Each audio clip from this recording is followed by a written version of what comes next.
Blessings, everybody. Blessing your girl coming back in with another one. I guess this one gonna be like my sunset video. Friday nights is a little bit harder for me because I have to do prayer line between 7 and 8:15. But I'm here. I feel good right now. Wasn't feeling good earlier. But y'all see that topic. So we're gonna talk about this one first. I don't think it'll be that long. Because the next one, I think it's gonna be controversial, and I also think that people I don't know. I want to see who agree or who disagree, so it's just an open conversation. But this one, narcs and problems. Okay, narcs and problems. Every time a narc comes into a problem, when they encounter problems, I won't say most of the time, all of the time, if you're with them, they expect you to solve the problem. Now, I know we spoke about this one before, but listen to what I'm saying today. They always want you to solve the problem. They even create the problems for you to solve, whether it's a real problem or not. They do this because they have to keep you guessing and worrying and thinking and thrown off track while they're doing it like magic trick behind the scenes or whatever. And even if it is a real problem that's occurring, they truly expect you to solve that problem. Now, it's bad enough that we got our own issues, our own problems, our own everyday thing. Now, on top of having to solve someone else's problems. That's why. So, to me, I guess it can be a men and women war thing with this new gender thing. But what I would say, this is why people just rather have their peace. It's not even about a gender. You know what I mean? Because if you don't have to deal with someone else and their problems, you're just at more peace, okay? Let me put that out there. And I know I love my peace. I don't care who it is.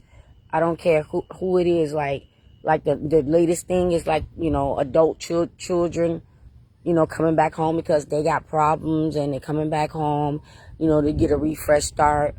And it's like they never grew up. It's like they never grew up. Their problems are now your problems. And you know how you like things, and then they come in your home or whatever and disrupting your peace and your space and, the energy that you have in your house. The same thing when you let a narc in your house. Everything gets disrupted. Problems occur, and there be problems that they should know, like regular responsibility. If you're not going to pay your rent, you're going to have problems. But the narc going to want you to solve that. If you don't pay your bills, you're going to have a problem. But narc want you to solve that. Narc goes out to find things to introduce into your relationship that they know for sure is going to cause a problem. So now you in the middle having to solve whatever this problem is that they brung amongst the relationship, that you really should just be done with them. But then you know how they get into their victim mode. And they always, it was a mistake, or you should have sympathy, or you're being selfish, or you don't care, when they put themselves in this situation. Not get locked up all the time, and now they expect you to keep bailing them out, wasting your money, and they're going to probably do it again. Whatever it is that they did, they're probably just going to do it again, and it's always going to be your problem. They're going to always be your problem,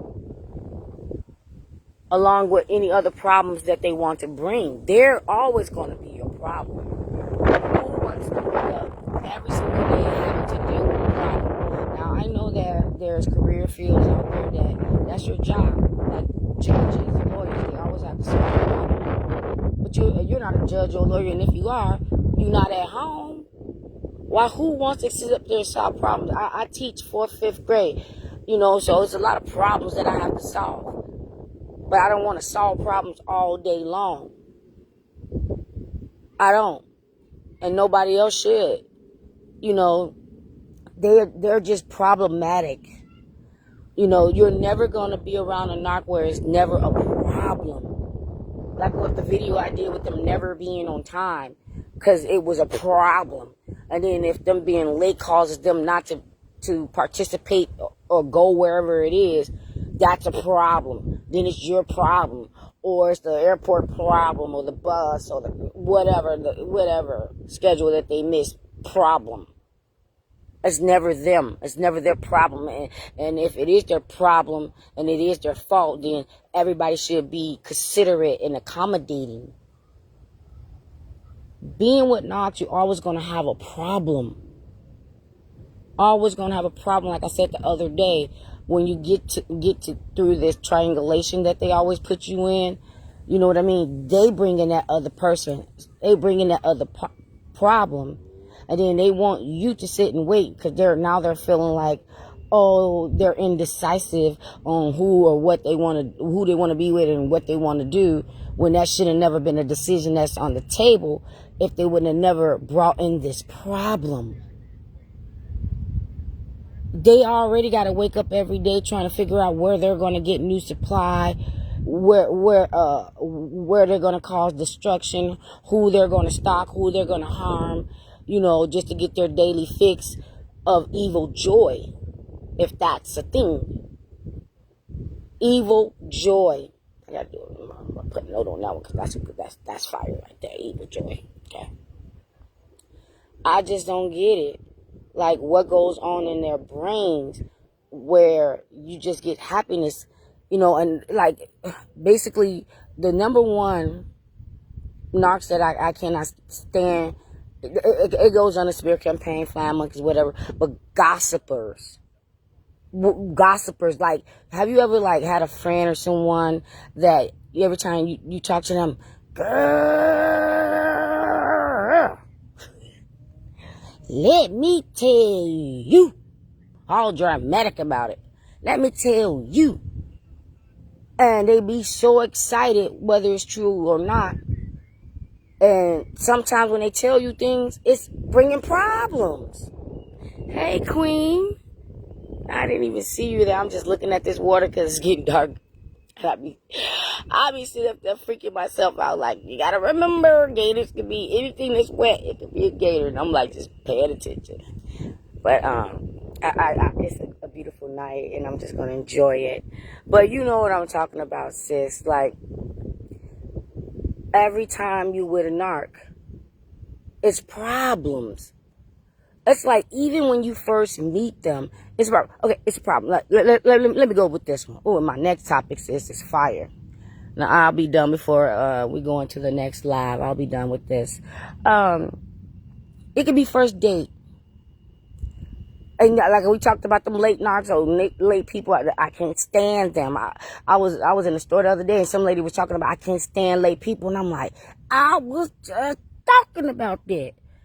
Just damn disrespectful, causing problems, missing boats and planes and automobiles, and expect you to buy another ticket or something, or fix the problem, or come flying on your wings and swoop them up and get them to where they want to go. Get the hell up out of here. Get the hell up out of here.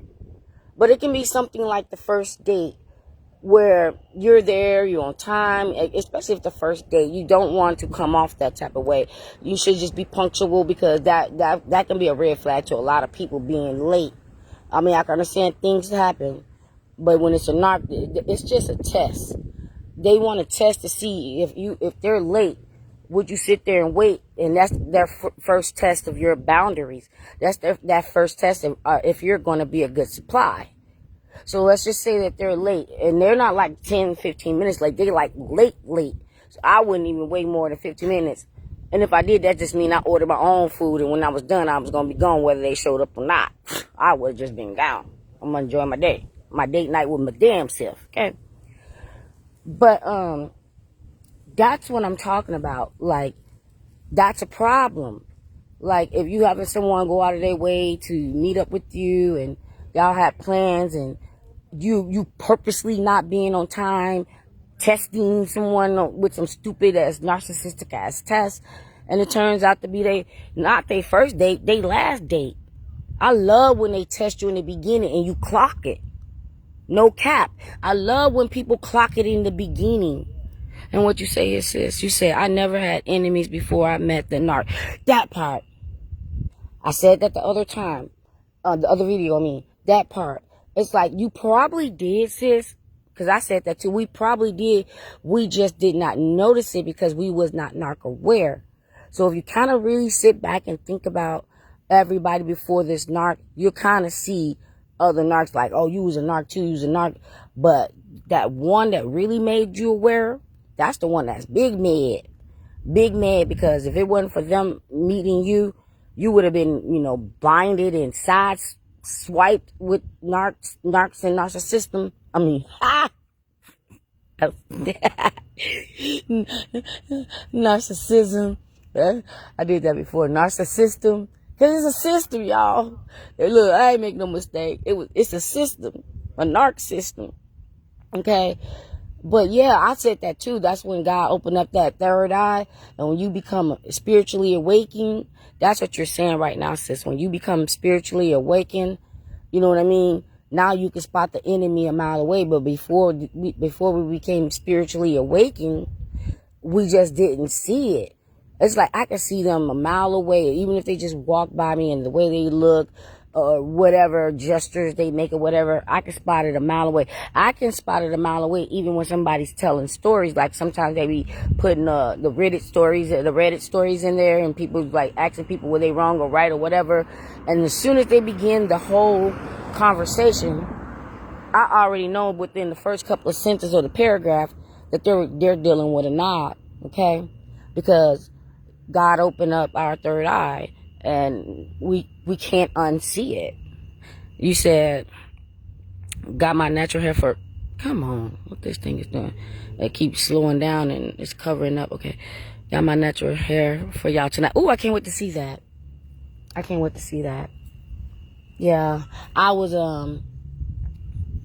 talking to my girl the other day, and I was telling her about like, you got to be careful in some of these groups, because you'll just be in these groups and these narcs be coming in there because they got problems and they want to project the problems on you. So what they'll do is come into the groups, in the chats, and start attacking people like some wild ass animals, attacking people, because they're just feeling some type of way. But being around narcs, being with narcs, you're always going to have problems. It's not going to be a day that you're not going to have a problem. Every day they have to be mad. Every day they got to find something to be angry about. Every day they have to pull a stunt. Every day they're trying to do something to upset you. Every single day they're plotting against you. Every single day. Every single day. It's not going to be a day that they're just playing out happy. I almost went into my next topic, but I'm going to leave it at that one. Because my next topic, I had to think about that one. And I really want to know. It's China, if you're still with me on this next one, and it'll really be like, I click off and click back in. But what I'm trying to say, I really want to know answers to this. I know ain't nobody going to say nothing. Nothing. They're not going to say nothing. Because I don't even think they would even understand the topic or what I'm about to say. You're going to be here. Okay. So I'm going to go ahead and end it. Give me 2 seconds just to type in that title. And then I'm going to get in and get out so I can see your natural hair, because you're a natural beauty. Girl, let me see your naturalness. Natural, baby. Natural. All right. See y'all in 2.2. Love you, China. Mwah.